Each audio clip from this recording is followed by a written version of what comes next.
Tonkeeper W5 beta wallet. So if you create a wallet in Tonkeeper, you can select to create a new wallet, which can be W5 beta. But I guess you can only create one wallet like that, and then you will see the label here W5 beta, and then that's your wallet. And then basically from there you can select wallet, and then you can see some features: gasless USDT transfer, send USDT without having ton transaction fees, will be covered by a few cents of USDT automatically.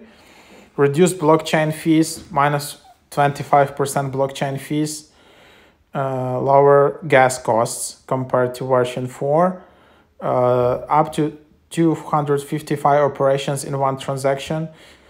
This wallet included numbers simultaneous transaction from 4 to 255, which can save fee costs. Recovery phrase doesn't change.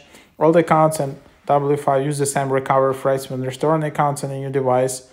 Both old and new will appear automatically. And then if I want to add, so basically you can only add one wallet like that when you create a new wallet. So it's kind of a new feature from Tonkeeper, and that's what it is.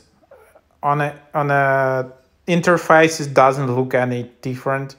So it's kind of the same as old version. It just has this kind of label, W5 beta. So yep,